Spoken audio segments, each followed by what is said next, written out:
성도 여러분 안녕하셨습니까? 우리가 방금 들은 이 찬양처럼 하늘의 평안이 우리 모든 성도들 가정마다 함께 하시기를 간절히 바랍니다. 오늘 제 넥타이가 좀 멋있나요? 봄이 와도 우리 성도님들이 봄을 느낄 겨를들이 없고 꽃이 활짝 피어도 마음의 여유들이 없어서 그것들을 잘 느끼지 못하는 것 같아서 저라도 한번 분위기를 바꿔보자고 우리 성도님들께 이렇게 좀 제게 과한 그런 빨간 넥타이를 한번 매봤습니다. 저는 오늘 이렇게 믿음이 작은 자들아 이런 제목을 정했어요. 좀 제목이 마음에 들지 않죠? 이 잘생긴 사람한테 너 참 못생겼다 그러면 이게 농담인데, 못생긴 사람한테 너 참 안 생겼다 그러면 그건 상처가 돼요. 근데 제가 우리 예수님의 말씀을 쭉 사복음서에서 살펴봤습니다. 근데 우리 예수님께서 믿음이 작은 자들아 라고 얘기했던 분들은 제자들에게만 했어요. 우리 예수님께서요. 문둥병자를 고칠 때나 소경들을 고칠 때나 병든 자를 고칠 때나 이렇게 여인을 고칠 때나 이럴 때는 결코 그들에게 믿음이 작은 자라고 말씀하지 않으셨어요. 너희의 믿음이 너희를 구원하였다 이렇게 말씀하셨어요. 그런데 제가 성경을 살펴보니까 제자들한테는 좀 이렇게 엄하게 말씀하신 것 같아요. 제가 사복음서를 다 살펴봤더니 우리 예수님께서 믿음이 작은 자들이라고 하시는 말씀이 4번 나와요. 4번 나오는데 오늘 그 4번의 말씀 가운데서 우리가 함께 은혜를 나누면 좋겠습니다. 이 믿음이 적거나 부족한 자들에게는 우리 예수님께서 믿음이 작은 자들아 이렇게 말씀하지 않으신 것 같아요. 거기에서 저는 우리 예수님의 그 배려를 봅니다. 그분의 이 자상하심을 저는 느끼게 됩니다. 영혼을 이렇게 다치지 않으려고 하시는 그러한 모습 말입니다. 우리가 어려운 때일수록 우리의 믿음이 빛을 발합니다. 또 어둠이 짙을수록 별이 더욱 빛나듯이 말입니다. 요즘 참 밖에도 나가지 못하고 답답하죠? 잘 견디시길 바랍니다. 또 그 와중에도 우리가 누릴 수 있는 축복들이 있지 않습니까? 저도 그 중에 한 가지 축복을 누리고 있습니다. 이렇게 직장들을 다 폐쇄하고 또 집에만 있게 하고 하다 보니까 오랜만에 우리 큰아이가 저희 집에 왔어요. 그래서 요즘 큰아이 작은아이 모두 함께 지내고 있습니다. 아주 저는 작은 행복을 맛보고 있습니다. 또 이것도 이 코로나 덕분에 누릴 수 있는 그런 축복이 아닌가 그런 생각을 해봅니다. 우리 하나님의 말씀을 보겠습니다. 우리 예수님께서 제자들에게 이르신 말씀이에요. 마태복음 6장 30절에 있는 말씀 보겠습니다. 오늘 있다가 내일 아궁이에 던져지는 들풀도 하나님께서 이렇게 입히시거늘 하물며 너희일까 보냐 믿음이 작은 자들아. 우리 하나님께서 하시는 말씀이 들에 피어있는 작은 풀들도 꽃들도 하나님께서 입히시고 기르시는데 만물의 영장인 하나님의 형상으로 직접 만들어주신 우리들 하나님께서 버리지 않으신다고 하시는 말씀입니다. 그러면서 하시는 말씀이 그러니까 너희는 염려하지 말고 그의 나라와 그의 의를 구하라고 우리 예수님께서 그렇게 말씀하고 계시는 것입니다. 성도 여러분, 너무 걱정하지 마시기 바랍니다. 두 번째 말씀은 마태복음 8장에 나오십니다. 마태복음 8장 25절 26절에 보면 그 제자들이 나와 깨우며 이르되 주여 구원하소서 우리가 죽겠나이다. 성경의 표현은 이렇지만 우리말로 하면 살려주세요 우리가 죽겠습니다 그 얘기예요. 지금 이 갈릴리 호수에서 예수님과 더불어서 배를 타고 이렇게 호수를 건너가시는데 풍랑이 왔습니다. 그래서 풍랑이 심하고 그 와중에 예수님께서는 배 밑에서 주무시고 계셨거든요. 예수님께 소리질러 살려달라고 하는 제자들에게 예수님께서 하시는 말씀이 어찌하여 무서워하느냐 믿음이 작은 자들아. 왜 제자들이 무서워했습니까? 왜 예수님께서 너희가 왜 무서워하느냐라고 얘기합니까? 이 배에 내가 타고 있는데 왜 너희들이 무서워하느냐, 그렇게 말씀하시는 것입니다. 아시다시피 그 배에 타고 있던 제자들이 다 그 중에 이 상당수가, 그죠? 베드로도 요한도 안드레도 다 이 어부 출신들입니다. 그래서 이 호수에서 배를 다루는데 다 전문가들이에요. 그 파도가 얼마나 셌을지, 오죽했으면 살려달라고 그랬을지, 그죠? 무섭긴 엄청 무서웠던 모양입니다. 예수님께서 내가 여기 있는데 너희가 왜 무서워하느냐, 그리고 일어나셔서 바람과 바다를 꾸짖어 잠잠하게 하셨습니다. 성도 여러분, 오늘 우리가 타고 있는 이 배에 우리 주님이 타고 계심을 기억하시기 바랍니다. 아무리 코로나 바이러스가 창궐해도 우리 주님이 우리 배에 함께 타고 계심을 기억하시기 바랍니다. 어찌하여 무서워하느냐. 그렇다고 코로나 바이러스를 무서워하지 말라는 얘기는 아니에요. 그죠? 우습게 여기라는 얘기는 아니에요. 우리가 지킬 것은 지켜야 돼요. 그죠? 사람이 자연의 법칙을 깨트리면은 그 열매를 거두게 돼 있습니다. 제가 요즘 참 안타까운 것들이, 저기 인도에서도 그렇고 영국에서도 그렇고 그 교회들에서 많은 분들이 이렇게 집회함으로 인해서 코로나 바이러스가 이렇게 확산됐어요. 그랬더니 그들이 보도하면서 하는 얘기가 뭐라 그러냐면, 인도의 신천지, 영국의 신천지, 이렇게 표현들 해요. 외국인들이 말이에요. 그 무슨 얘기냐면, 우리나라 이 대구에서 코로나 바이러스가 확 이렇게 번졌던 계기가 신천지 그 교회에서 모여서 그 사람들이 이렇게 함께 예배하고, 그러면서 그게 우리가 하나님께 구할 것 구하더라도 지킬 것 지켜야 되는 것입니다. 그래서 건강 법칙을 어기면은 건강에 피해를 보게 되어 있는 것이고, 자연의 법칙을 어기면 자연의 그 피해를 받게 되어 있는 것입니다. 우리가 아시죠? 이 바이러스에 의한 것이 우리 사람들의 욕심에 의해서 시작된 것입니다. 하나님께서 먹지 말라고 말씀하시는 것들 잡아먹고 하다 보니까 그 바이러스들이 우리 인체에 들어오게 되고 이렇게 해서 확산되는, 우리가 세상을 두려워하지 말아야 할 것이지만, 그러나 우리가 지켜야 할 것들은 지켜야 되는 것입니다. 마태복음 14장에서 예수님은 이렇게 말씀하십니다.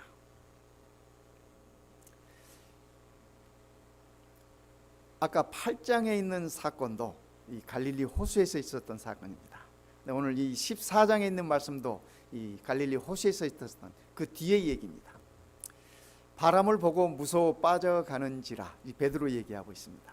이 풍랑이 치는 밤에 예수님께서 갈릴리 호수를 이렇게 물 위로 걸어오셨어요. 그날은 참 이 바쁜 날이었습니다. 왜냐하면 이 4,000명을 먹이시고 그렇게 하시면서, 성경에 예수님께서 한 번은 5,000명을 먹이시고 한 번은 4,000명을 먹이신 그 기록이 있는데, 이날은 4,000명을 먹이셨던 그날입니다. 그래서 예수님께서 제자들 보고 먼저 떠나라 그러신 다음에 나중에 호수 위를 걸어오셨어요. 참 재밌습니다. 이렇게 사람이 호수 위를 걸을 수 있다면 얼마나 재밌을까, 얼마나 멋질까 하는 그런 생각을 해봅니다. 예수님께서 호수 위를 이렇게 걸어오실 때 베드로가 그걸 보고 나도 한번 걷고 싶다, 그래서 예수님께 요청하지 않습니까? 예수님께서 와라. 그래서 베드로가 이렇게 호수 위를 걸어가는 겁니다. 걸어가다가 30절에 바람을 보고 무서워 빠져가는지라, 이 베드로가 보지 말아야 할 걸 봤어요. 그 물 위를 걸으면서 예수님을 바라보아야 하는데, 예수님을 바라보고 가다가 바람을 봤어. 바람을 보니까 무서움이 엄습했어요. 그래서 무서워 빠져가는지라, 그가 소리질러 이르되 주여 나를 구원하소서, 주여 나 살려주세요, 그 말입니다. 살려주세요, save me. 예수께서 즉시 손을 내밀어 그를 붙잡으시며 이르시되 믿음이 작은 자야 왜 의심하였느냐 하시고, 예수님께서 베드로에게 내 믿음이 작다라고 그렇게 얘기를 하셨어요. 여러분, 오늘 우리가 예수님의 은혜 가운데 잘 나가다가도 바람을 보기도 하고 풍랑을 보기도 하고 세상을 바라봅니다. 그럴 때 우리의 발길이 빠져 들어가는 사실을 우리가 알아야겠습니다. 우리가 보지 말아야 할 것, 보지 않는 것이 그리스도인의 삶입니다. 그리스도만 바라보는 것, 그것이 그리스도인들의 삶의 모습입니다. 우리의 시선을 예수님께 고정시켜두면 세상에 무서울 것이 없는데 우리는 우리의 시선을 옮겨서 세상의 것들을 바라봐요. 그래서 우리는 공포에 사로잡히기도 하고 두려움에 떨기도 하고 세상으로 빠져 들어가는 것입니다. 예수님 말씀이 믿음이 작은 자야 왜 의심하느냐. 베드로는 바람을 보면서 내가 계속 걸어갈 수 있을까? 물 위로 의심하다가 그러한 죽을 뻔한 일을 겪은 것입니다. 마태복음 16장 8절에는 또 이런 사건이 있습니다. 5절부터 있는 말씀 보면 제자들이 건너편으로 갈 때 떡 가져가기를 잊었더니 예수께서 이르시되 삼가 바리새인과 사두개인들의 누룩을 주의하라 하시니 제자들이 서로 논의하여 이르되 우리가 떡을 가져오지 아니하였도다 하거늘 예수께서 하시고 이르시되 믿음이 작은 자들아 어찌 떡이 없으므로 서로 논의하느냐. 이 상황은 이렇습니다. 마태복음 16장의 상황은 이렇습니다. 예수님께서 이렇게 제자들과 더불어 함께 이렇게 가시는데 제자들이 떡 준비하는 걸, 점심 준비하는 걸 잊어버렸어요.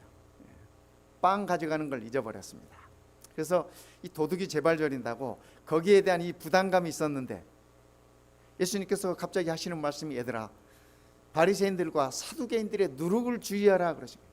지금 예수님은 사두개인들과 바리새인들이 이렇게 잘못 가르쳐오는 어떤 전통과 이런 것들에 대한 그 잘못된 가르침에 대한 것, 그런 오류들을 주의하라고 말씀하시는데 도둑이 재발절인다고 제자들은 빵 준비 안 한 것 때문에 예수님께서 빵 얘기하시는 줄 알아요.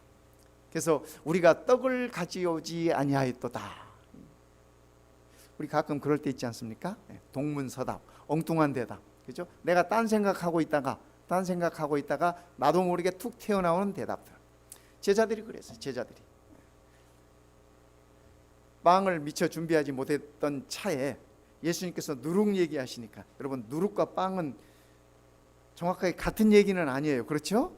물론 이 빵을 만드는 데 있어서 누룩이 필요하고 그런 것이지만은 예수님께서는 지금 누룩 얘기하시는데 제자들은 빵을 준비하지 못한 것 때문에 빵 얘기하시는 줄 알고 빵을 가지고 오지 않았다고 예수님께 고백하는 것입니다.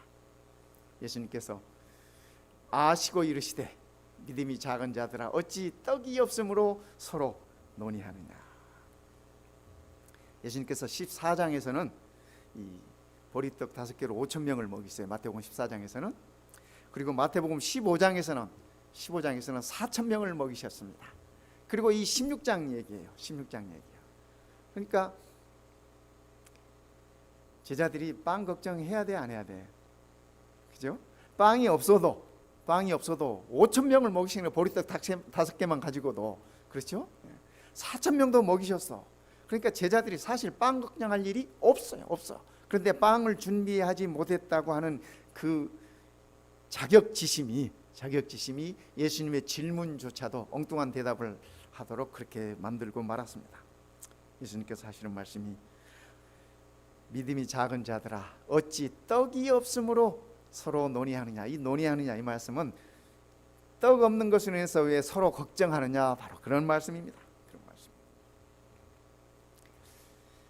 제자들이 3년 반 동안 예수님과 더불어서 무엇을 배웠을까요? 예수님께서 무엇을 하나 심어주고 싶으셨을까요? 제자들에게 믿음입니다. 그래서 예수님께서 환자들을 고치실 때도 그렇고 아무나 닥치는 대로 다 고쳐주지 않으셨습니다. 필요한 때, 그분의 구속사적인 측면에서 꼭 필요하다고 여겨질 때 그때 이적을 베푸셨던 것입니다. 제자들은 그것들을 다 살펴보면서 예수께서 말씀하시는 그 믿음을 소유했어야만 하는 것입니다. 요한복음 16장 31절부터 보면요, 예수님께서 제자들의 마지막 파이널 시험을 보고 있습니다. 여러분 아시다시피 요한복음 13장에서 예수님께서 다락방에서 최후의 만찬을 하시고 제자들의 발을 씻기시고 마지막 이 가르침을 주십니다. 그 가르침이 요한복음 14장부터 16장까지 이르는 말씀이에요. 요한복음 14장, 15장, 16장 이 말씀이 예수님께서 3년 반 동안 제자들을 교육시키시고 또 지도하시고 가르치신 결론을 내고 계시는 것입니다. 그래서 제자들에게 있어서 그때가 파이널 시험 때 31절에 예수께서 대답하시되 이제 너희가 믿느냐?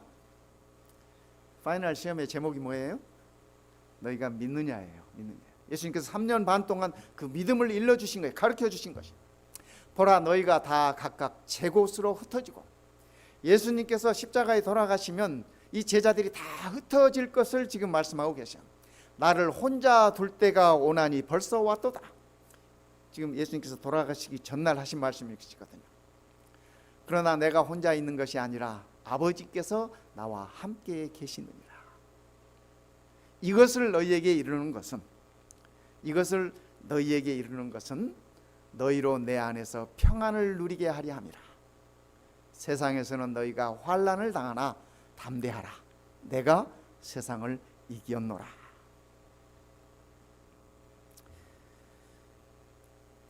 예수님의 가르침의 이 결론의 말씀입니다. 결론의 말씀이에요. 이것을 너희에게 이르는 것은, 믿음을 소유하도록 내가 너희에게 이르는 것은 내 안에서 평안을 누리게 하려 함이라. 너희가 세상에서는 환난을 당하라.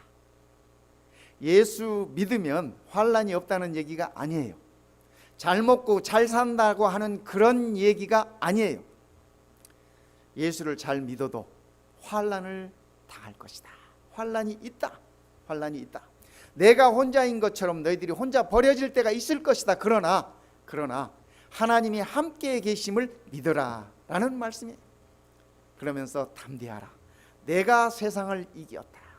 여러분, 우리가 세상을 이길 수 있는 유일한 방법은 예수님을 믿을 때 가능합니다. 우리 안에 예수님에 대한 확고한 믿음이 있을 때 우리가 세상을 이길 수 있습니다. 예수님께서 아버지 하나님 안에, 아버지 하나님이 예수님 안에 있었듯이 우리가 예수 안에, 예수가 우리 안에 있는 것이라고 예수님께서는 그렇게 말씀하셨습니다. 요한복음 15장의 가르침이 그 가르침입니다. 포도나무 비유를 말씀하시면서 그러면 우리가 어떻게 예수 안에 거하고 예수가 우리 안에 어떻게 거하는가? 예수님께서는 말씀이 안에 거하는 것으로 그렇다고 요한복음 15장에서 분명하게 가르쳐주고 계시는 것입니다. 환난을 당하나 담대하라. 믿음은 무슨 일이 있어도 예수를 바라보며 평안을 누리는 것이라고 저는 말씀 속에서 그렇게 결론을 내립니다. 예수님께서 말씀하시는 이 믿음이라고 하는 것은 세상에 환난이 있습니다. 핍박이 있습니다. 고통이 있습니다. 질병이 있습니다. 사망이 있습니다. 그러나 그럴지라도 담대하라. 예수님의 평안을 유지하라 라고 하는 것이 참된 믿음이라고 하는 말씀입니다. 성도 여러분, 코로나 바이러스가 하나님의 심판입니까?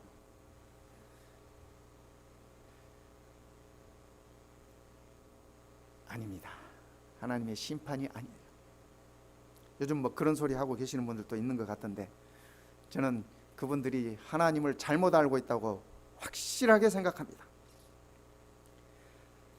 코로나 바이러스는 우리 인간들의 욕심이 만들어낸 결과물입니다. 그러나 이런 상황에서라도 우리가 하나님께로 우리의 시선을 돌릴 수 있다면 그것은 하나님의 은혜와 자비라고 저는 그렇게 생각합니다. 성도 여러분, 전쟁이 날 때마다 수만 명의 사람들이 사라져갑니다. 제가 알링턴 국립묘지에 있는 워싱턴 DC 알링턴 국립묘지에 있는 거기를 가봤습니다. 거기 갔더니 한쪽에 한국 전쟁 6.25 동남 때 죽었던 미군들 수만 명이 거기 묻혀 있습니다. 수만 명, 끝이 안 보일 정도로 많은 젊은이들이 묻혀 있어요. 제가 그것을 걸으면서 그것을 바라보면서 무슨 생각을 했냐면, 이 젊은이들은 무엇 때문에, 누구 때문에 꽃다운 나이에 그 죽은 사람들의 그 군인들의 나이들이 대부분 20대 초반입니다. 20대 초반. 수많은 군인들이 거기 누워 있어요. 그들은 누구 때문에 그 전쟁에서 희생되었을까 생각을 해보았습니다.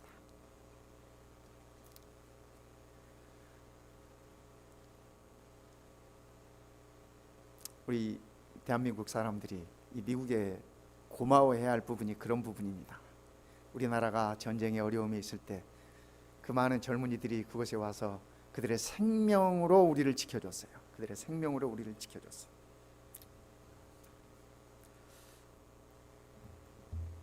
세상에는 전쟁이 있습니다.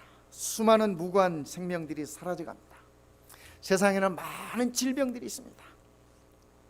패스트가 세상을 휩쓸 때 유럽의 3분의 1 이상이 다 그들의 생명을 잃었습니다. 여러분, 그것이 하나님의 심판이겠습니까?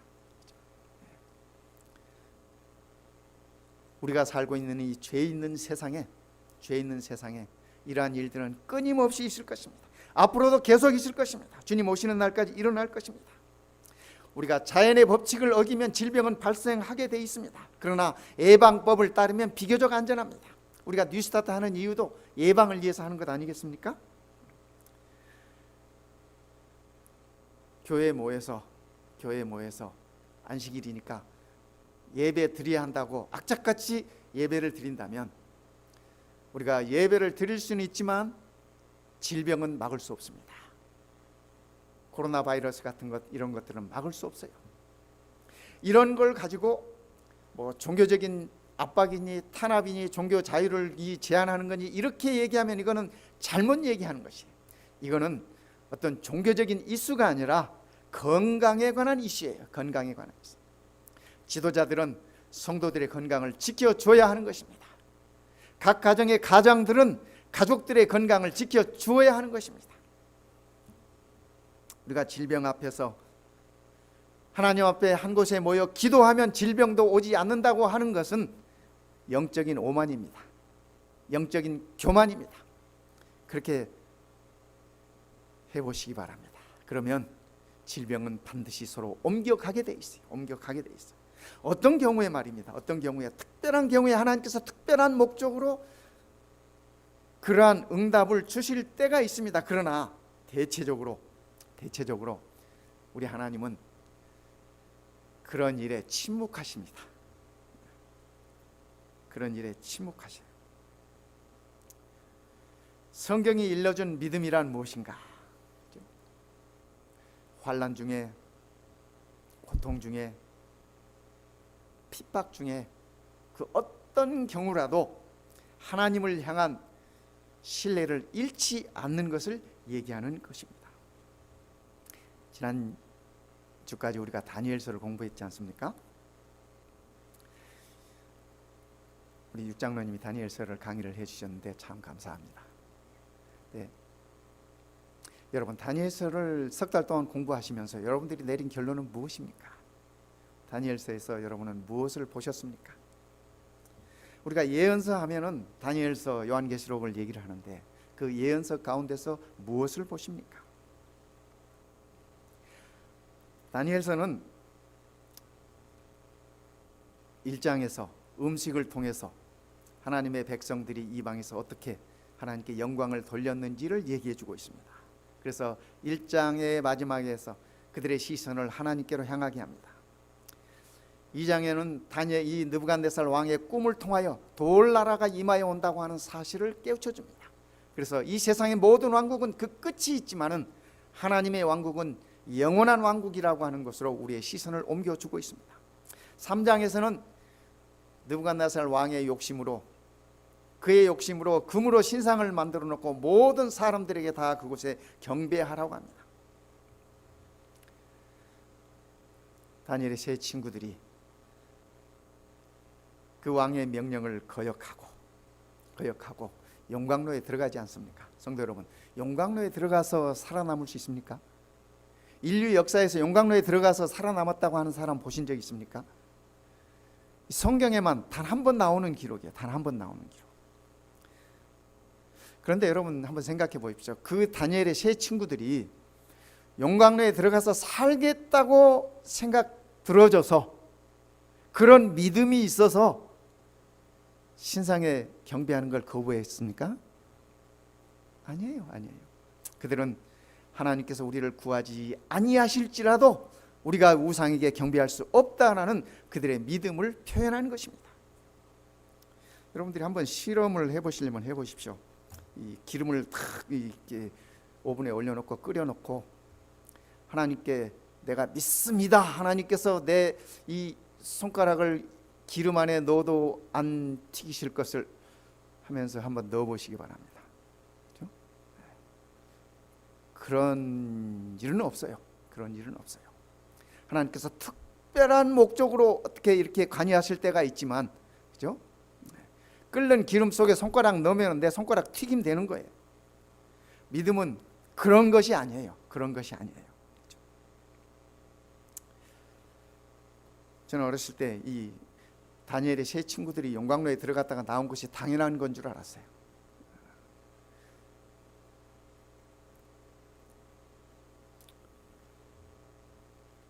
다니엘 5장에서 벨사살 왕에게 하나님의 사자가 나타나서 벽에 글을 쓰지 않습니까? 달아보니 이 부족했다. 시선을 심판자 하나님께로 돌리게 하는 것입니다. 그것을 봐야 돼요. 다니엘 6장에서 다니엘이 사자굴에 들어가요. 여러분, 사자굴에 들어가서, 굶주린 사자굴에 들어가서 살아남을 수 있는 사람이 세상에 누가 있겠습니까? 그렇죠? 다니엘뿐이. 그런 일이 흔하지 않습니다. 하나님께서는 특별한 목적을 가지고 그러한 일을 개입하시고 관여하신 것뿐입니다. 우리는 다니엘서를 통해서 예수님을 바라보아요. 매 장마다 7장, 8장, 9장, 10장 이어지는 예언에서도 마찬가지입니다. 예언에서도 그 예언의 중심에 있는 예수를 바라보아야 하는 것입니다. 그런데 오늘날 대부분 많은 우리 성도들이 예언에서 말하고 있는 어떤 징조들이나 어떤 모습들이나 어떤 때나 이런 것에 관심이 있어요. 그러나 예수를 볼 수 있어야 하는 것입니다. 예수를 보지 못하면 그 모든 것은 헛것입니다. 여러분, 예수님의 12 제자 중에 말입니다, 제대로 끝까지 산 사람이, 제가 제대로 끝까지 살았다고 하는 얘기는 나이 먹어서 연로할 때까지 그 말입니다. 끝까지 산 사람은 한 명이에요. 한 명. 사도 요한 한 명입니다. 아시다시피 제일 먼저 순교당한 야고보, 그죠? 헤롯의 칼에 죽었습니다. 나머지 가론 유다를 뺀 모든 제자들이 다 순교당했습니다. 여러분, 그들의 믿음이 어떠했길래, 우리 하나님은 어떤 분이시길래 그들을 그냥 죽도록 내버려 두셨을까요? 믿음이 있는 자들을 하나님께서 다 보호하셨어야 되지 않나요?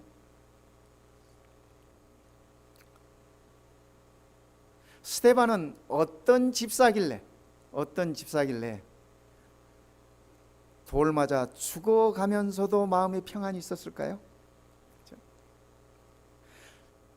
우리 하나님이 스데반이 돌 맞아 죽어가는 그 순간에 스데반을 구해 주셨어야 하는, 그죠? 돌 맞아 죽지 않게 하셨어야 되잖아요. 그래야 이게 정상이잖아요. 우리가 생각하기에, 우리가 봤을 때 이게 정상이잖아요. 그리고 하나님께서 스데반이 죽도록 그냥 두셨어요. 스데반은 돌이 자기의 머리에 떨어지고 돌이 자기의 심장에 박히고, 돌을 얼마나 맞으면 사람이 죽을까요? 뭐 치명적으로 하는데 맞아도 죽을 수도 있겠지만, 여러 사람이 한꺼번에 던지는 돌들은, 그렇게 던지는 돌들은 한 방에 죽지 않아요. 그죠? 그런데 그 와중에 스데반은 하늘을 보았습니다. 하늘을 보았어요. 예수님이 십자가에서 기도하셨듯이 저들의 죄를 용서해 달라고 기도하면서 저는 생각해 봅니다. 스데반이 가졌던 그 믿음이 어떤 믿음일까? 내 머리에 돌이 던져지고 내 가슴에 돌이 박히는데도 저들을 용서해 달라고 하는 하늘의 평안을 유지할 수 있는 그 마음이 무엇일까? 그것이야말로 가장 진실된 믿음이 아닐까 그렇게 생각합니다. 우리 믿음의 선조들이 다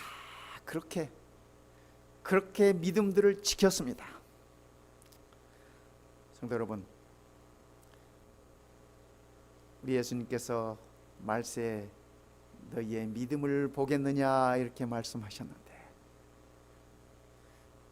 우리가 지녀야 할 믿음이 바로 이러한 믿음이라고 저는 그렇게 생각합니다. 무슨 일이 있어도 하나님에 대한 신뢰를 잃지 않는 것. 여러분, 기독교 역사를 살펴보면은 많은 사람들이 이 로마 시대에는 사자에게 물어 뜯겨 죽었어요. 순교당할 때.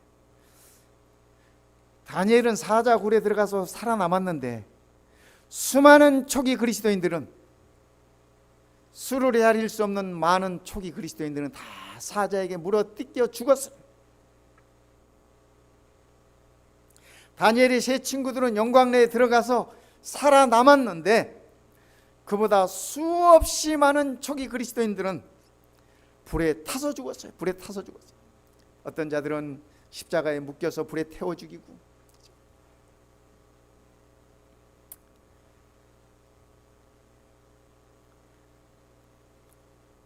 제가 서문학교회를 가보았습니다.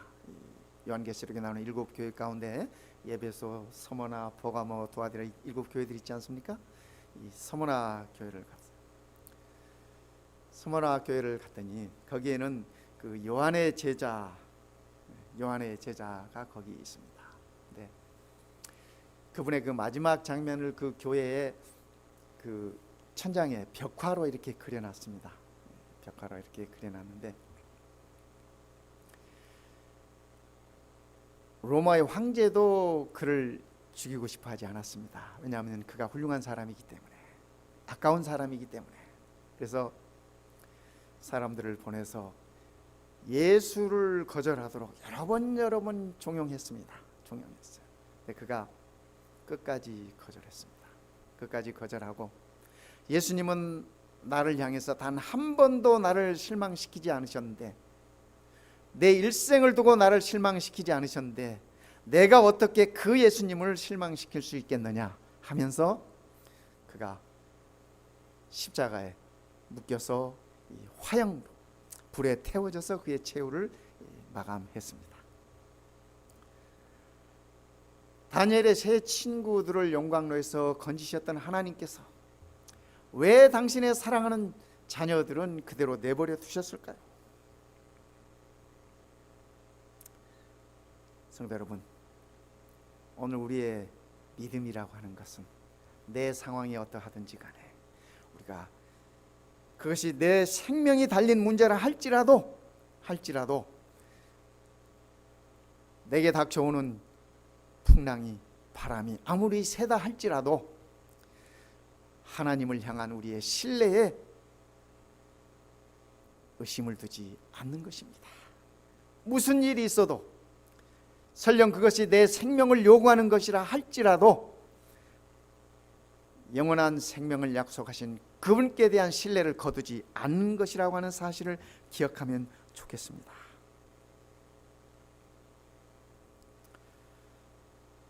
주님 오시는 날까지 전쟁도, 질병도, 지진도, 쓰나미도 계속해서 있을 것입니다.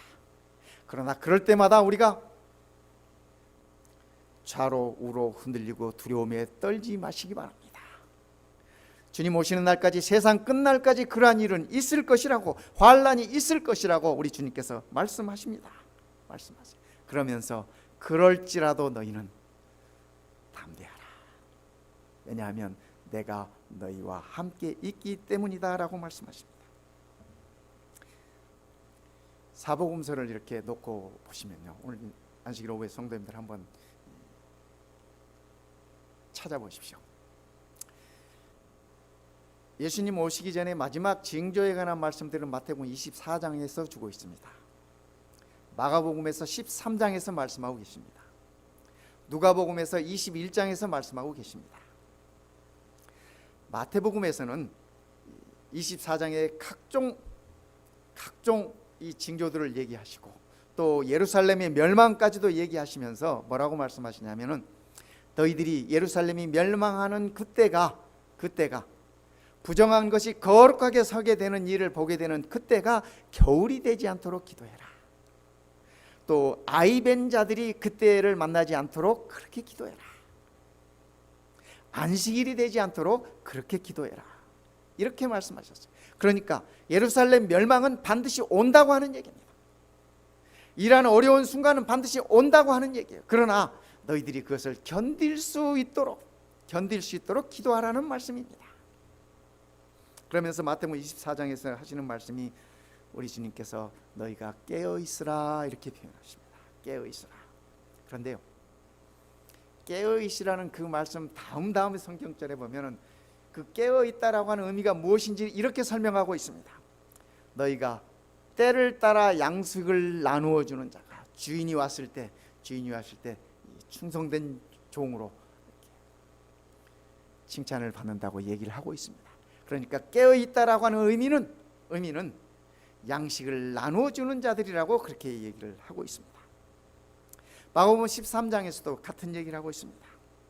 누가복음 21장에서는 그 똑같은 징조들을 얘기하시면서 재림에 관한 얘기들을 하시면서 너희는 머리를 들어라, 기도하며 깨어있으라 이렇게 말씀하십니다. 여러분 아시다시피 마태복음 24장의 말씀을 주신 다음에 마지막으로 남기신 교훈은 마태복음 25장입니다. 마태복음 25장에 세 가지 가르침을 주시지 않습니까? 그래서 신랑을 기다리는 자들, 여울 처녀의 비유를 말씀하시면서 너희가 성령으로 살아라. 두 번째는 달란트 비유를 통해서 너희가 받은 은사들을 묻어두지 말고 은사들을 개발하면서 살아라. 마지막으로 지극히 작은 자들에게 베풀라고 이렇게 말씀하십니다. 그것이 예수님께서 우리들에게 마지막으로 남겨주신 가르침입니다. 성도 여러분, 재림을 기다리면서 재림을 준비하는 자의 삶의 모습은 이것입니다. 요한복음에서는 조금 이렇게 길게 설명을 하셨어요. 요한복음 14장에서 너희는 근심하지 말아라 말씀하시면서 성령으로 살라고 하는 말씀을 일러주고 계십니다. 너희가 내 이름으로 구하고 성령으로, 내가 떠나는 것이 너희에게 좋다. 왜냐하면 성령 보혜사가 너희와 함께 할 것이기 때문에. 마태복음 25장의 열천의 비유와 같은 말씀입니다. 성령으로 살아라. 요한복음 15장에서는 내가 아버지와 하나인 것처럼 너희도 나와 하나 되고 너희도 하나 되어서 살아라, 이 말씀입니다. 그래서 주님을 오시기를 예비하는 자들은 예수로 하나 되고 성도들 간에 하나 되어서 살아야 하는 것입니다. 성도 여러분, 오늘 우리 주님께서 하시는 말씀이 내가 세상을 이기었으니 너희도 세상을 이긴다고 말씀하십니다. 그러면서 나의 평안을 너희에게 주신다고 말씀하십니다. 우리 모든 성도님들 가슴마다, 가정마다 이런 평안이 있으면 좋겠습니다.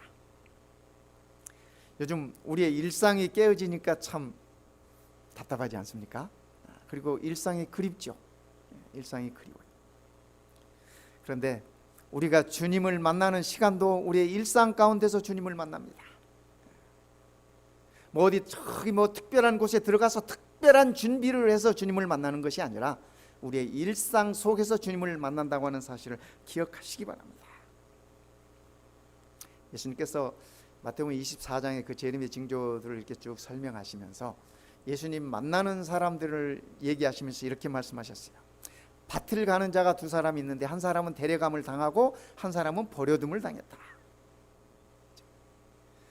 그 다음에 또 다른 말씀으로는 두 여인이 이 맷돌을 갈고 있는데 한 사람은 데려감을 당하고 한 사람은 버림을 받았다.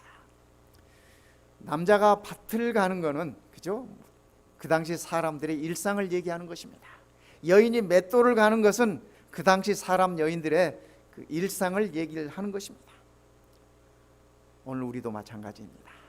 우리가 우리의 일상에서 우리에게 주어진 이 평범한 삶 속에서 우리의 믿음을 유지하면서 예수를 바라보면서 살아가는 자가 주님 오시는 그날에 데려감을 당한다고 하는 사실을 기억하시기를 바랍니다.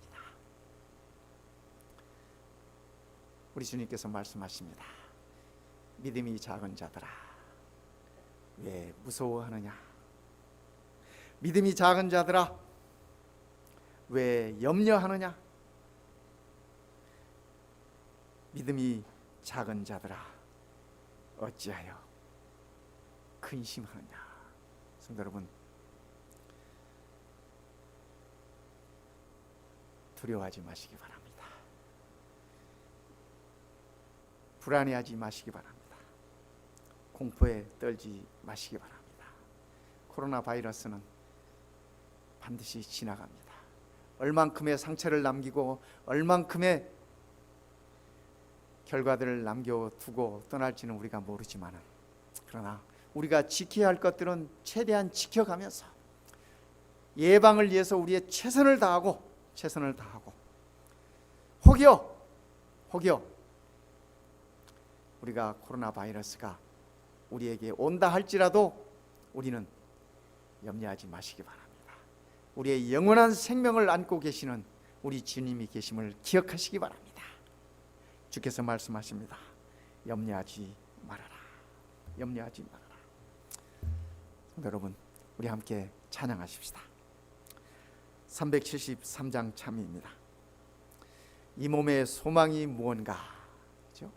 우리 성도들의 소망이 무엇인지 이 노래 말씀 속에서 이렇게 보시면서 우리가 이 찬양